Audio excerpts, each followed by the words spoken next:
We came out on strike because of the inhumane working conditions.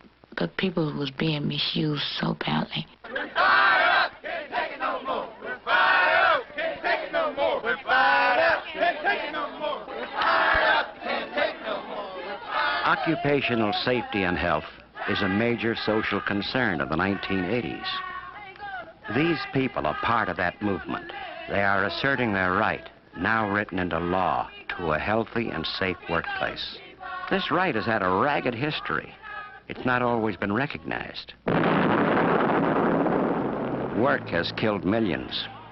They've died from explosions, falls, electrocution, dangerous machinery, from breathing in poisons in the air. Millions more have been mutilated or permanently disabled at work. This year, it's estimated that up to 100,000 people will die from job-related injury or disease. Over 5 million will be injured at work.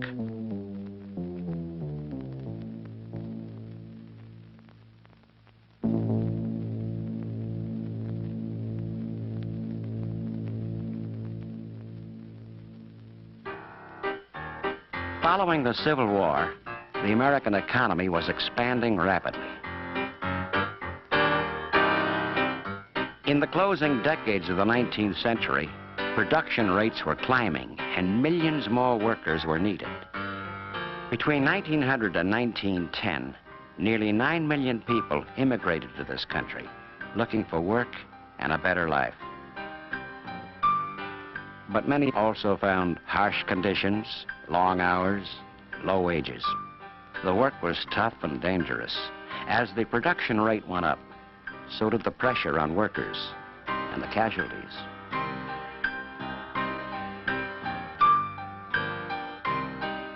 Railway workers had one of the most dangerous jobs. Nearly 15,000 were killed between 1902 and 1908. Mining accidents were frequent. 4,700 died building the Panama Canal. In a single Pennsylvania county, 526 workers were killed in 1 year. There were few government rules covering safety and health, and workers had few rights. There was no legal protection for unions. When workers did organize against these harsh conditions, their strikes were usually broken by the company, sometimes with the aid of hired police or government troops. Outraged journalists and social reformers began to support workers' efforts to organize.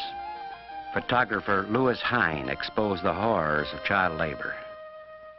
Novelist Upton Sinclair, in his classic work, The Jungle, described the brutal lives of Chicago's stockyard workers. He said, "I wish to frighten the country by a picture of what its industrial masters are doing to their victims."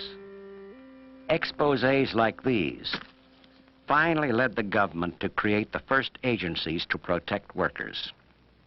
Woodrow Wilson won labor support by agreeing to improve safety in the workplace. In 1913, the Department of Labor was established. Pressure for change was often finally effective only after a major tragedy. After 361 men died in the Monongah mine disaster of 1907, the Bureau of Mines was set up to supervise mine safety. Gradually, industry began to regulate itself in what is known as the voluntary safety movement. The National Safety Council, founded in 1913, set voluntary guidelines for safety engineering and better working practices. Companies put guards around dangerous machinery, set up first aid stations, and began safety classes. But safety education stressed that most accidents were the workers' own fault. This film, made by the National Association of Manufacturers in 1911, was one of many that singled out workers' carelessness as a cause of disaster.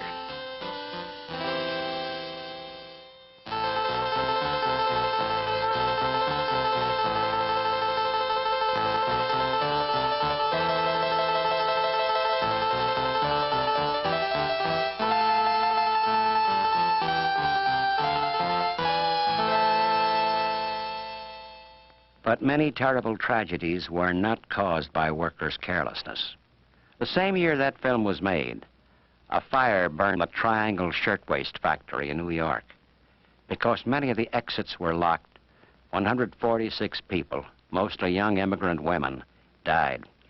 Again, it was only after the tragedy that the first permanent commission to inspect factory safety was set up in New York. During the same time, industry helped establish a system to compensate workers for accidents. While this workman's compensation system gave employees a measure of financial security for the first time, it took away their right to sue the company for damages. The amount of compensation was limited, and workers were not represented on the boards that decided claims.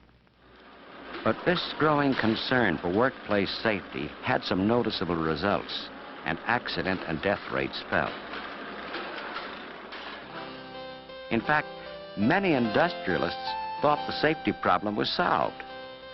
This safety film ended with an idealized picture of a steelworker's life.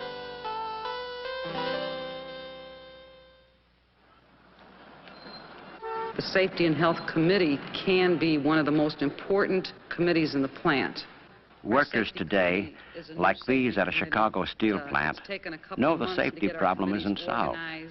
And we know, all of us working in that plant, that there's just a myriad of problems out there in safety and health that we've got to begin to do something about.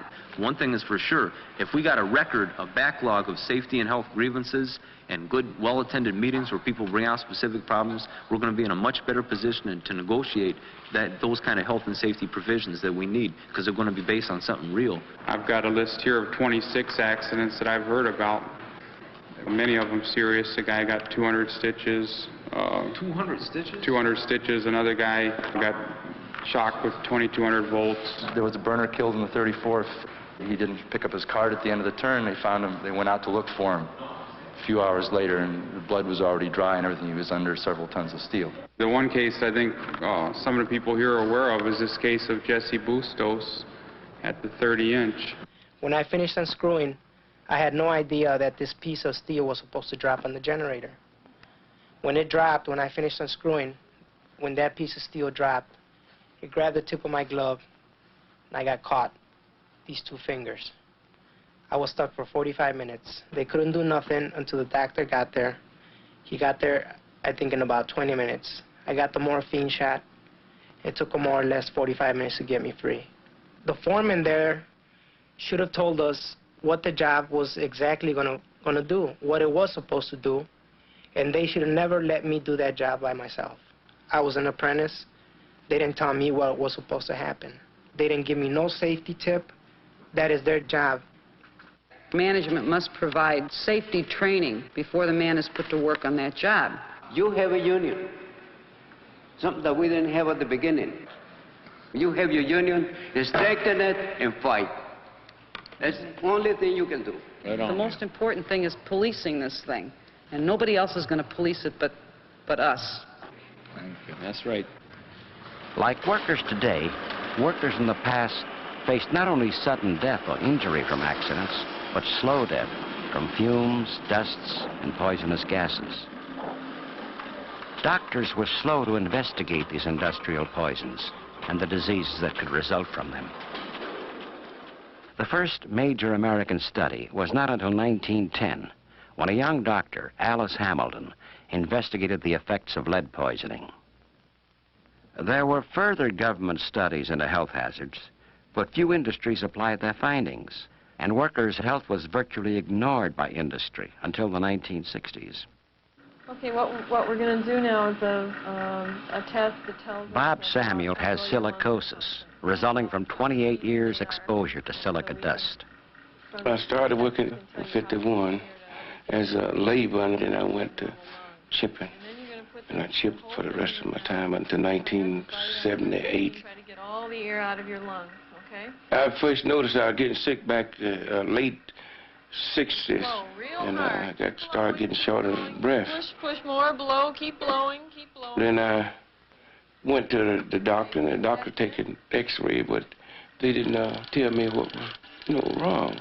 So we decided we would call in the federal government. So after they come in there, they found out I had silicosis. But the company themselves have never told me that I had it. I had to find this out through, doctors. The company knew all along because you had guys that was dying from it. In the 1930s, hundreds of men were hired to dig the Gauley Bridge Tunnel in West Virginia.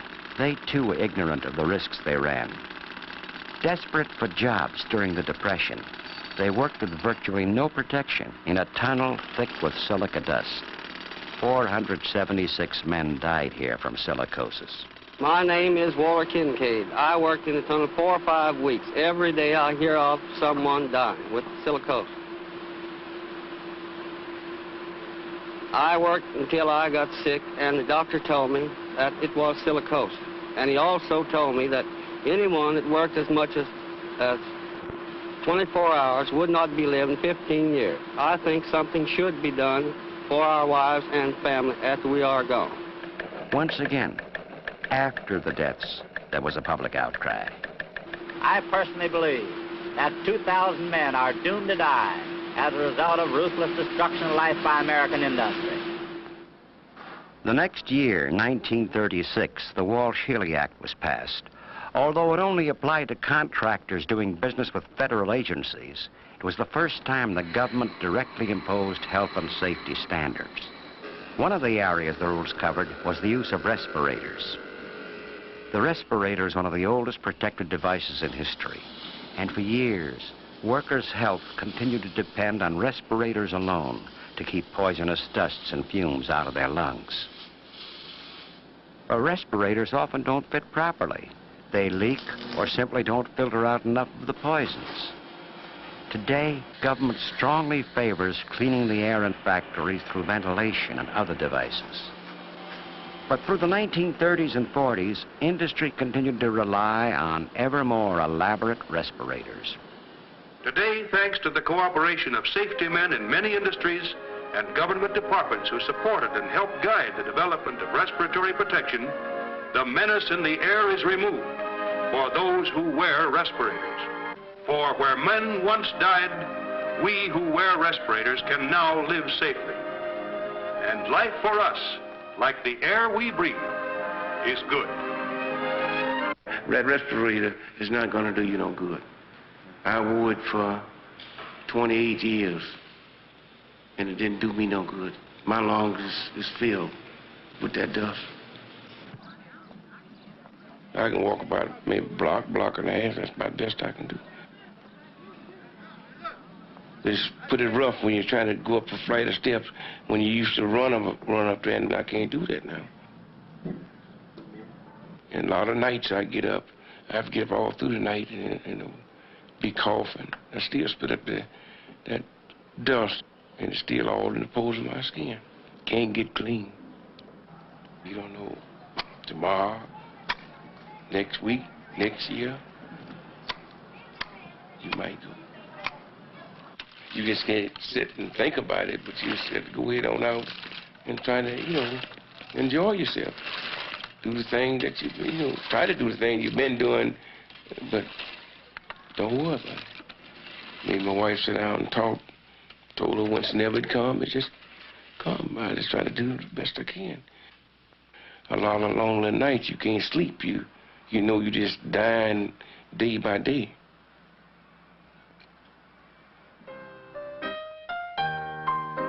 The 1930s, the Depression, years when you were lucky to have a job at all. But Franklin Delano Roosevelt began New Deal legislation to help people during the Depression.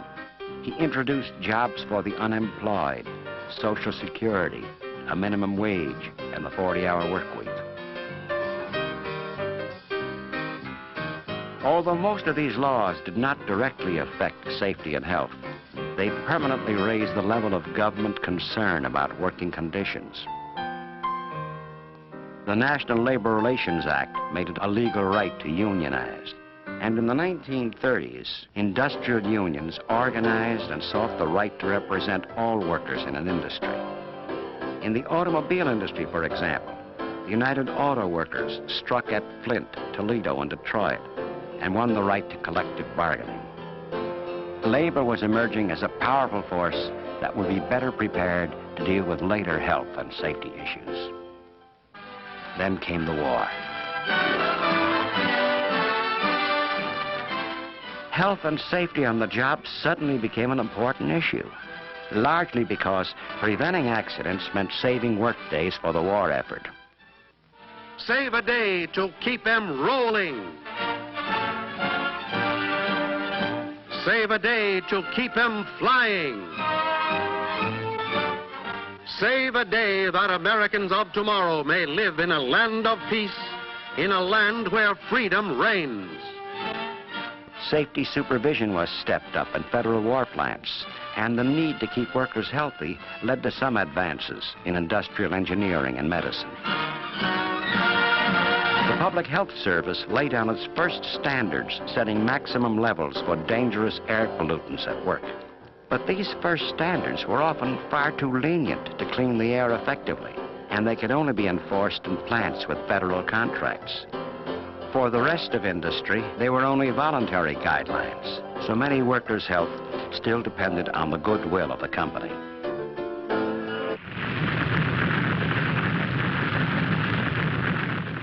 With the end of World War II, the workplace itself was changing, as an explosion of technological inventions and chemical discoveries brought a new slew of dangerous dusts, fumes, and gases that threatened workers. Workers usually did not know what they were handling, or whether these synthetics might cause cancer years later. But in the 1950s, research into the health effects of these chemicals was minimal. It was not until the 1960s that a new revolution in occupational safety and health began, supported by two parallel political movements. The environmental movement began to question the long-term effects of chemicals on our health, and the civil rights movement made people more aware of the rights of each individual. These movements created a climate of reform which encouraged other groups, including workers, to demand more control over their lives, including their safety and health. We're going to help shape a better future for the working people of this country and for their families. We are pledged to bring safety to the workbench and to bring safety to the job site. Labor leaders worked with the Johnson administration to propose a new government agency to enforce health and safety rules. This year, I asked the Congress for a workers' safety bill to protect you. But once again, the law was not passed until after a major disaster, when 78 miners were killed at Farmington, West Virginia in 1968. I think all of us have been at fault in not taking aggressive action to preserve 20th century safety and health standards for the workers.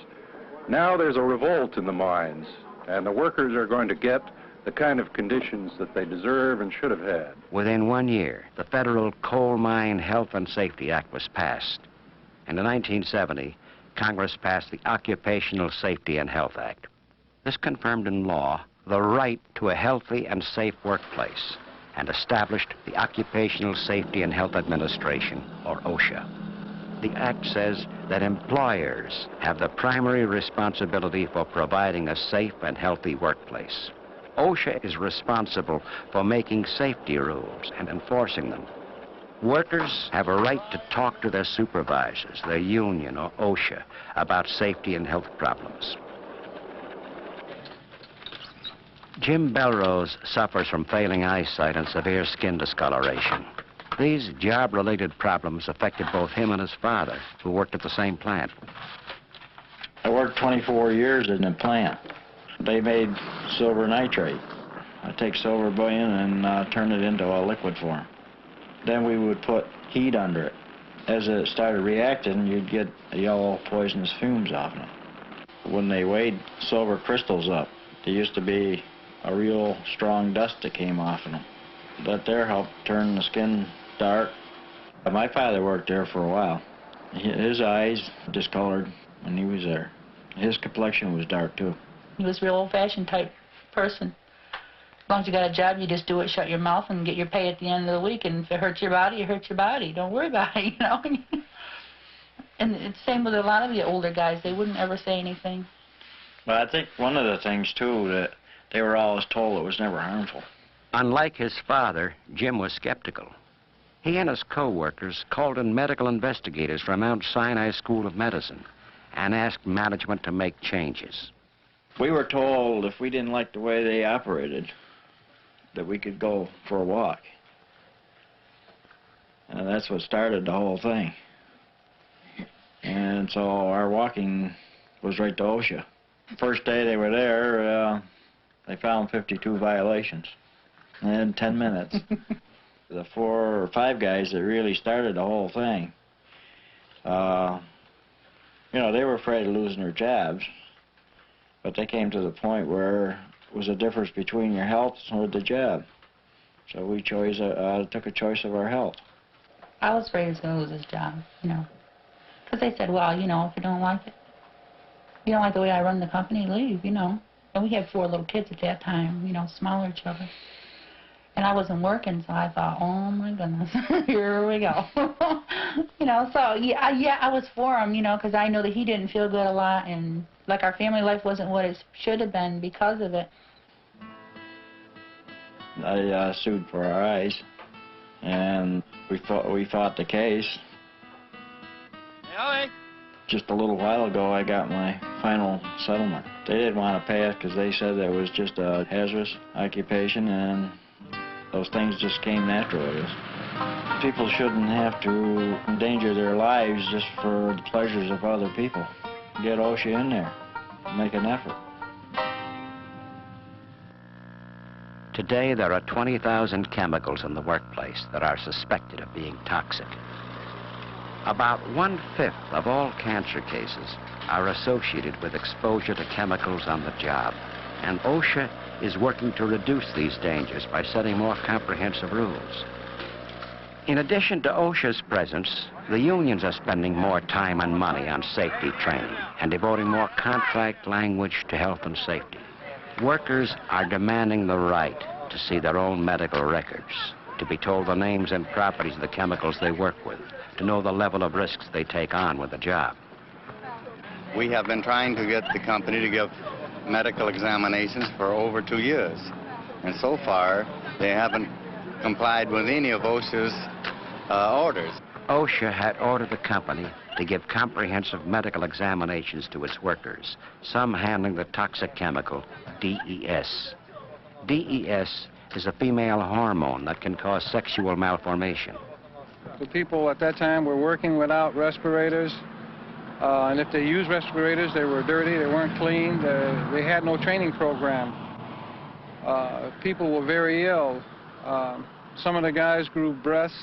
All I did was mix these little packets of pure DS into some liquid, and I was exposed to this, and my breasts enlarged and itched, and I had a lot of trouble, and I was becoming impotent. He got the contamination so terribly bad that he finally had to have surgery, and they had to cut him. They had to open him up breast to breast. My life now is just, I got a divorce in 1976. My ex-wife got married again because she didn't think I was good. I don't know what the story was, but anyway, that's what happened. The big wheels of the company, they didn't care if you had to go get an operation or anything. They just figured, what the heck? It's them, not me. They're doing the right thing by being on strike. They'll probably shut the place down, but it's probably the best thing for all people ever going to work there again. The reason why I took the DS job in the first place because it was more money, and right at that time I was in the process of getting married, and I thought it'd be better for me and my wife if we had more income coming in. I was hoping that I wouldn't be one of the ones that would get it, but I did. Over the years, American workers have won the right to organize unions and the right to have safe and healthy workplaces. Sometimes these two rights are exercised together. In Mississippi, Gloria Jordan is trying to organize her chicken processing plant. And one of the main issues is what she knows to be harsh and dangerous working conditions. If you're looking for a job or want a better job, then listen to this message from... The dangerous job is cutting on the saw. These saws was placed right in front of the ice house, and they would keep the ice door open. So the people's hands would get so cold, they weren't able to know if they was cutting the chickens or cutting their hands. Permanent job opportunities for processing plant workers. By several men got 3 or 4 fingers cut off. Excellent pay scale, life and hospitalization. Girl got one of her breasts cut off. Paid holidays and paid vacation. You only had 3 times a week to go to the bathroom. If you couldn't do what you had to do in your clothes, then you would be suspended. You would break out in, we call it chicken rash. And it looks like chicken pox all over your body. As the workers have said, treats the chickens in his plant better than he treats the human beings who work for him. The permission of going to the bathroom, you asked him, please, now, so let us go to the bathroom, and he wouldn't let you go. A pregnant woman, 3 months pregnant, asked to go to the bathroom, and he wouldn't let her go. Within 5 hours, she had a miscarriage. To the workers of that is not misusing human being, that is taking a life.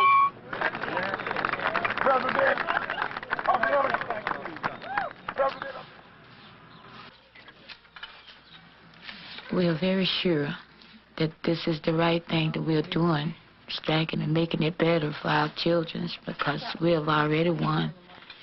We've never been so free in our lives.